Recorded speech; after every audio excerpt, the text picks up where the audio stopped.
I just make sure it's recording? Yeah, of course.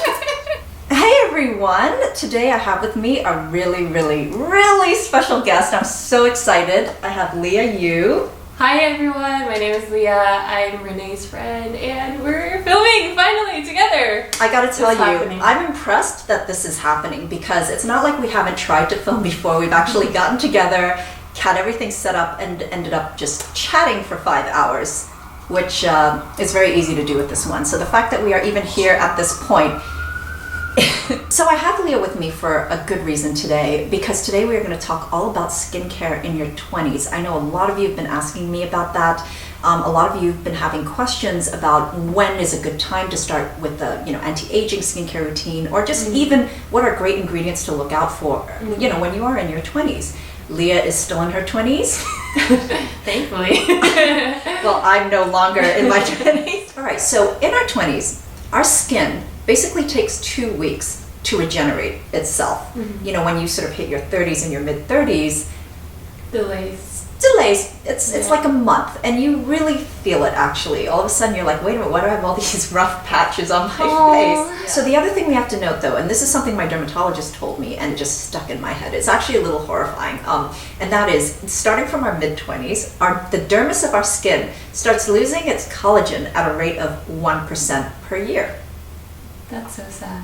Yeah. Also, another really fun fact, it takes about 6 years for a wrinkle to surface, or 6 years for a wrinkle to appear on your face. Oh my god. Wow. So yeah, that's why it's kind of important what we do in our 20s with our skincare. That just blew my mind. Isn't it mind-blowing? Yeah. You have to really take advantage of the fact that this is a decade when your skin is truly at its peak. You've got the elastin, you've got the collagen, you've got all that kind of stuff. So it's really important that what you do to protect it now is gonna really affect you in your future. So your skincare regimen at this point really needs to be about protection and prevention. And it really should be a minimalistic approach, I believe. I do. I really do agree with that, because when I was dealing and suffering with like moderate acne, I think the approach that I took was very harsh and very irritating to my skin. I was following the rules like you have to dry out your skin with alcohol, you have to overwash your skin, like no matter what, you need to keep your skin really matte, dry, and you need to use benzoyl peroxide every single night to kill those bacteria. Gosh. But when I actually didn't see any improvement in my skin, I realized there should be something wrong in my skincare routine. I probably shouldn't be overwashing. I probably shouldn't be relying on these spot treatments every night. And I completely ditched all of these like drying products out of my entire routine. I think from then my approach to my skincare routine was more like, I need to respect my skin barrier function. So I think all of these harsh products can eventually really harm and disrupt whatever you have on the skin surface. Sure. Not only the surface area, but like deep inside as well. Absolutely. So what you want to do to combat acne is to respect the skin barrier function and make it like as healthy as it could be. Basically, don't overwash, don't over irritate your skin by using so many harsh chemicals. And don't over tug your skin with... That's huge, by the way. The over tugging. So that's my current approach now, like minimalistic, very simple, very true to basic, and also good hydration. And then I saw improvement in my skin. I think it's not just about cleansing itself, but it's also the way you cleanse, right? Just like Liah was saying, the harsher you are with the cleansing, or the more you over cleanse, the more you're really going to compromise the skin barrier that's going to protect you from everything. Yeah, we've talked a lot about low pH cleansers and how important that is. Double cleansing, which is just so important. When you do cleanse your face, at the end of the day, do make sure it's a double cleanse so it gets rid of everything. It really is the most important step when it comes to preventative skincare and aging. What is your skin type? So currently I would say combination to oily skin with a little bit of dehydration. We all have dehydration. Yeah, and then, sensitive sometimes and blemish prone sometimes. So I started skipping morning cleansing. So I only wash with water in the morning. So I've been doing that for 5 to 6 months now. So I think a lot of people with oily skin have this idea that they need to get rid of the excess sebum that they produced overnight. So that's why they go with like a strong cleanser in the morning as well. Like the more you get rid of the sebum, your skin naturally tries to compensate and overproduce sebum again because your skin already feels really dry. So it kind of sends the sebum to lubricate and moisturize your skin. Yes. So it's just like a vicious cycle. So once you kind of get rid of it, it's not like gone forever. You're going to still produce anyways. You just have to wear sunscreen. I think that's the one thing that most people regret the most, is just not wearing sunscreen when they were younger. It's always too late when you realize how important it is. You just have to find something that just works really well for your skin, because you want to wear it every day. And it needs to layer well underneath your makeup, so that's really important. It has to. And that's why a lot of people hate about physical sunscreen, but for me, I can't wear chemical sunscreen. And I think I've been talking to you about this, and whenever I wear chemical sunscreen, I always get rashes. Oh, okay. 100%, whatever brand that I use, 100% rashes, irritations, and redness. So that's why I am like currently in a hunt for 100% mineral sunscreen, which has been quite hard because the formulation is so like, the formulation of mineral sunscreens in general, they're really thick, pasty, white casty. So it's a very big challenge right now. But another thing that's really important to bring into your routine are antioxidants. Especially if you're talking about protection and prevention for the future. So obviously vitamin C, vitamin E. Let's talk about vitamin C. So yeah, it's been proven that L-ascorbic acid will start already working at protecting your skin at 5%.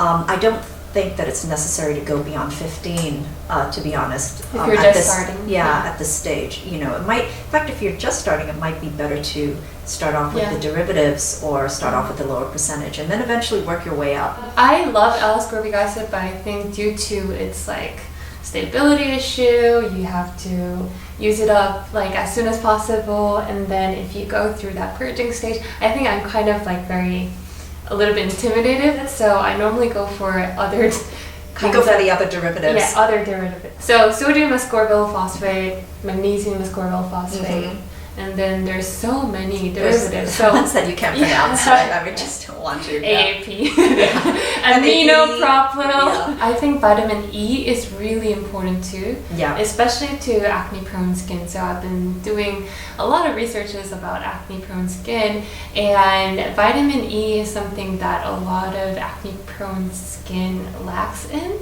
So they're very deficient in antioxidant, including vitamin D and E. You know, that's probably another thing I like about L-ascorbic. It always usually comes together with vitamin E. And ferulic, right? Yes. Yeah. So they always kind of, they're almost like a powerhouse pairing they're like when you BFFs. have together. So BFFs, and they're my BFF right now. So let's talk a little bit about retinoids, because I know a lot of you have asked me about when is a good time to use retinoids. We're talking over the counter. We're not talking prescription, unless you actually have, unless you're using it as a treatment for acne. True.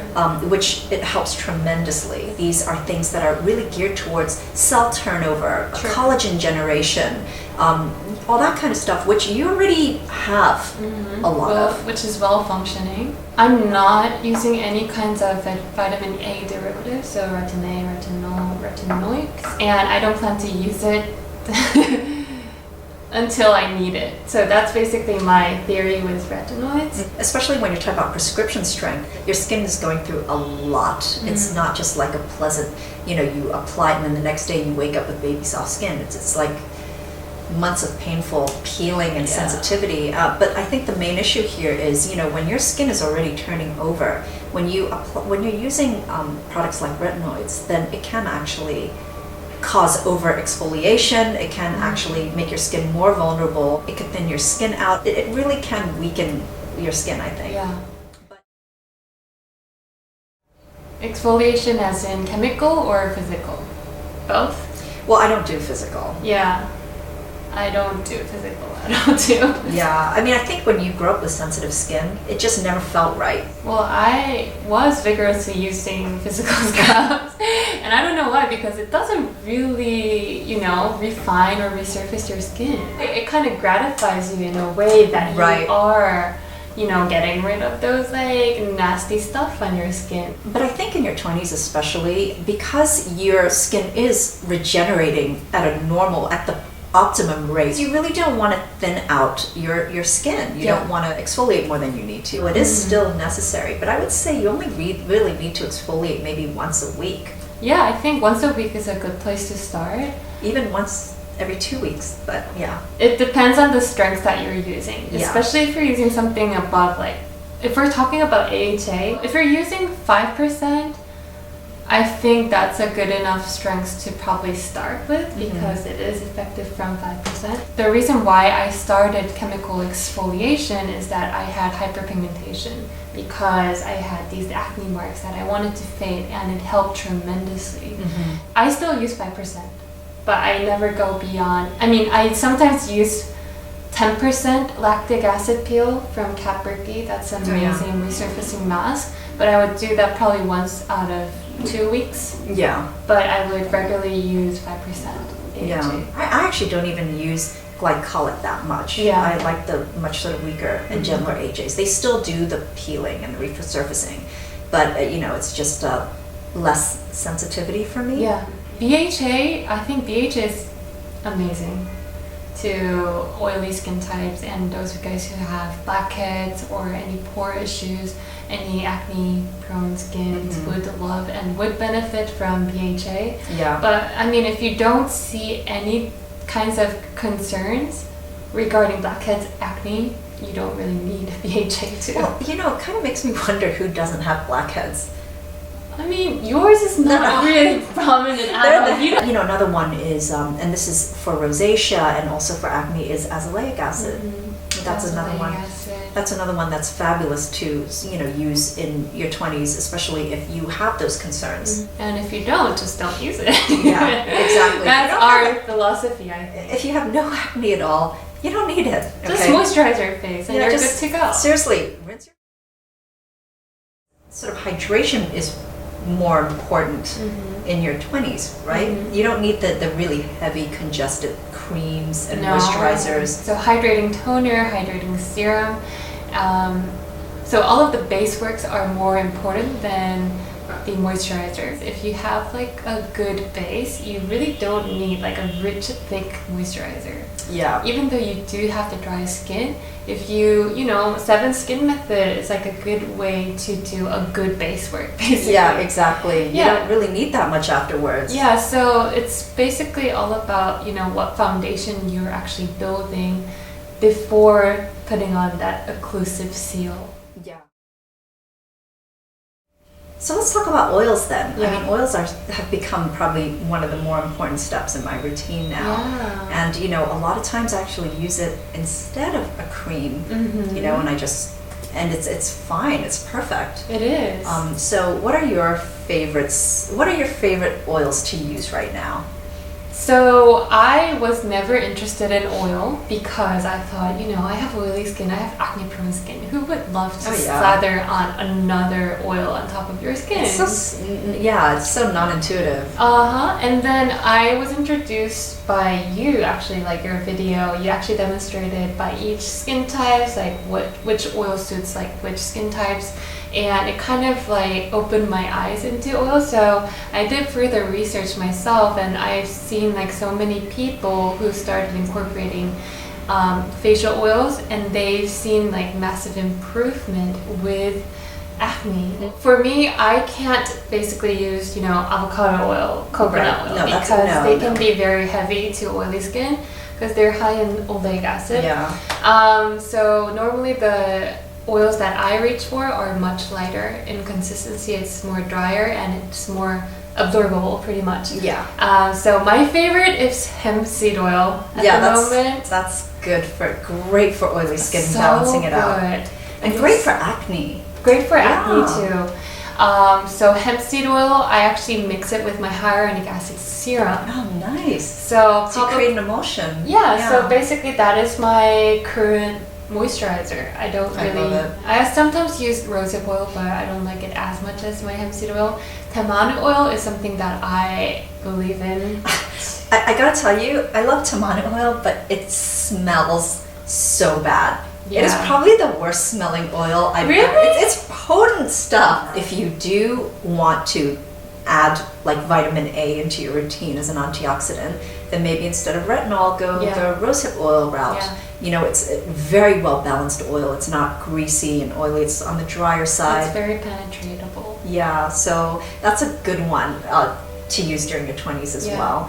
Hemp oil is fantastic. Grapeseed oil is a great one as well. Jojoba, I have to say, is probably the best all around. Yeah, all around. All It's around a good oil. balancing Yeah, oil. What's your favorite oil? My favorite Really? oil, oh, it's really hard. I like rosehip. I like camellia. Oh yes, Camellia is I love it another too. dry oil. It's full of antioxidants. It It's is really nutritious. nutritious. It's great. I actually love marula. Oh yes. Yeah, but Yes. also because we just came out of the winter, Mhm. so I basically used it through the winter, and it made my skin glow, just really, really glow. Yeah. Yeah. I totally agree. Well, I have to say, I really, really enjoyed having Liah Thanks as a for guest. having Oh my me. God, it's such a joy, such a pleasure. So yeah, I'm really excited because we are gonna have a video on her channel as well. A very interesting one. Yeah. So I think this kind of aligns with whatever we filmed on Renee's channel as well, but we're going to debunk a lot of beauty myths out there, especially the skincare myth. There are so many skincare myths out there, and we're just going to grab a few of them and really sort of explain our thoughts, because these are also questions we get asked all the time, All right? the time. Yeah. And I think Renee is the best collaborator when it comes to touching these kind of skincare myth topics. So I'm so excited to share our knowledge or whatever we have. Whatever it is. Well, guys, I hope you enjoyed watching. Thank you for joining us. Head over to Liah's channel to watch the other video that we're going to do. Until next time, we're wishing you great skin health. Bye. Bye. Mwah. Mwah.